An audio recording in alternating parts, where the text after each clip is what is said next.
Asymmetry. All right, so what is asymmetry?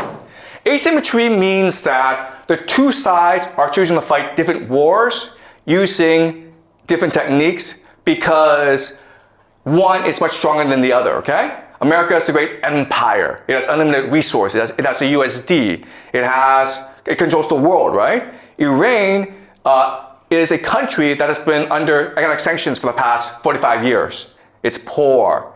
Its technology is very limited, okay?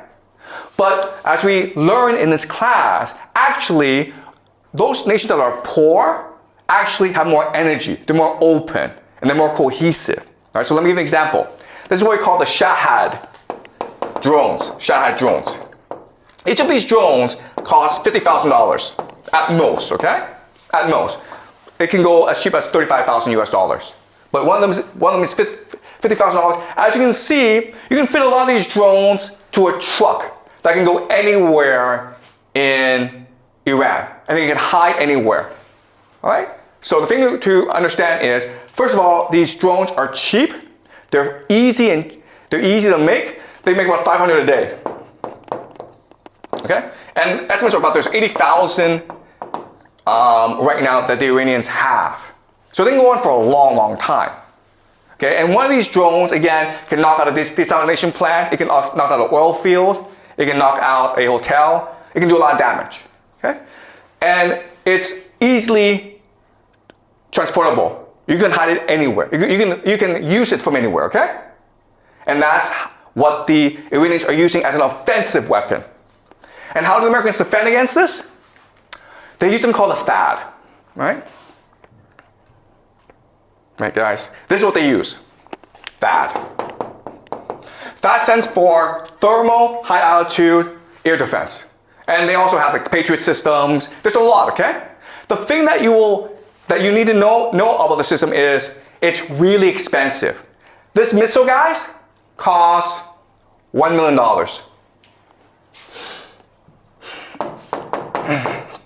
$1 million.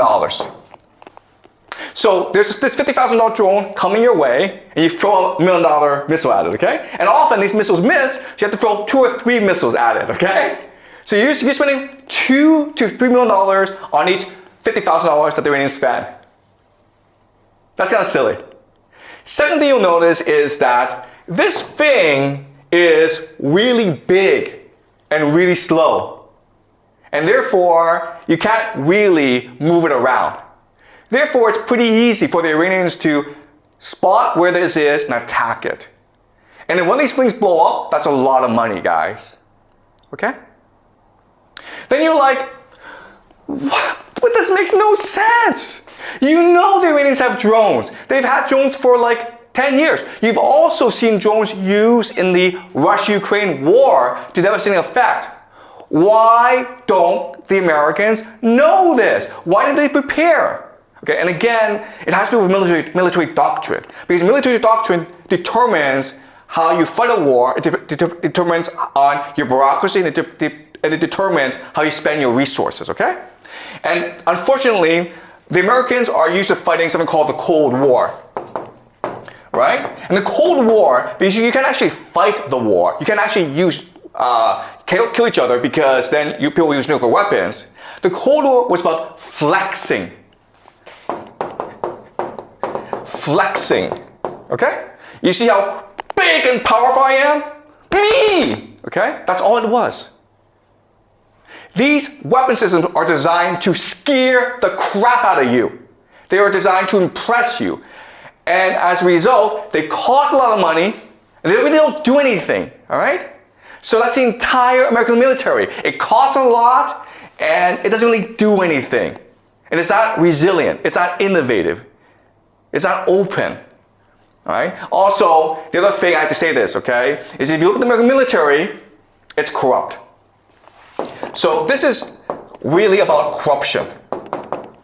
So the Americans don't really care about winning a war. What they care about is spending as much money as possible because then they get a cut. It doesn't make sense. All right? And that's why the Americans are in the situation as they are. All right, let's continue. All right. So something that people don't really talk about, but you need to understand, it's the water issue in the GCC, in the Middle East, in Iran. All right? So, this is a map of the world. And if you are light blue, Brazil, Canada, you have nothing to worry about because you have a lot of water, a lot of fresh water, very little population. All right? So, 100%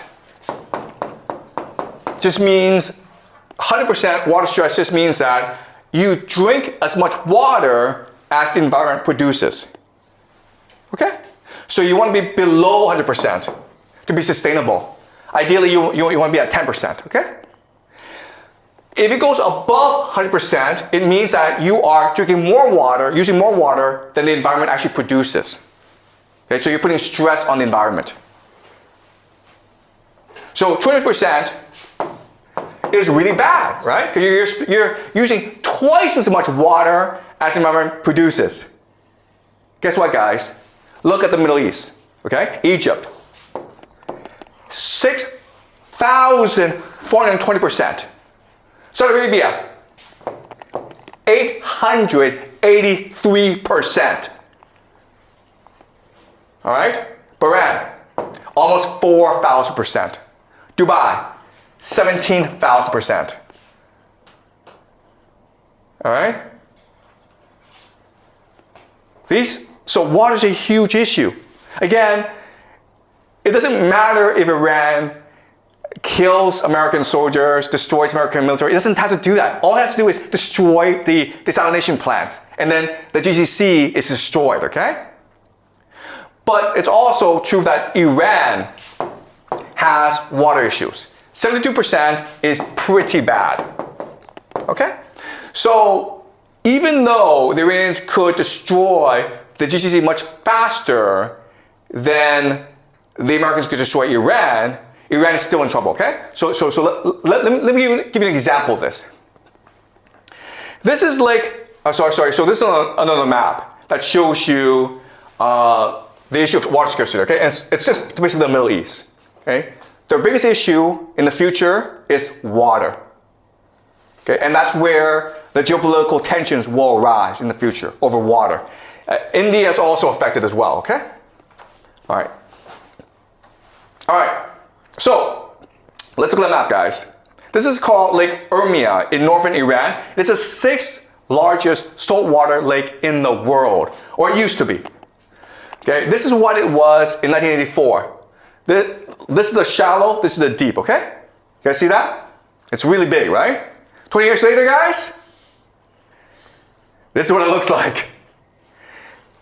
There's no more water here. You can walk from here over to there, okay? There's some water over here, but it's shallow now. That's how serious the water issue is in Iran.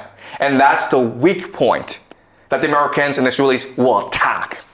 All right? They want to make sure that Iran has no access to fresh water, which will cause devastation in their nation. Okay, that's strategy number one. Strategy number two is this.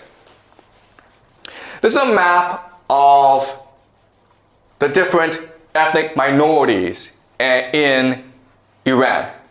As you can see, it's a very diverse place. In the center are the Persians, but you also have 10 other groups as well. And in the borderlands, it's basically a different country, right?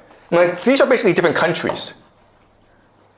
And so these places have more common areas with their neighbors than they do with Iran. Okay, so the second weakness of Iran. The first is the water. The second is the ethnic makeup of the country. So the strategy of the Americans and the Israelis moving forward is to destroy Iran as a coherent nation state, divided into ethnic enclaves, and have them fight over water. That is the grand plan of the Israelis and the Americans, okay?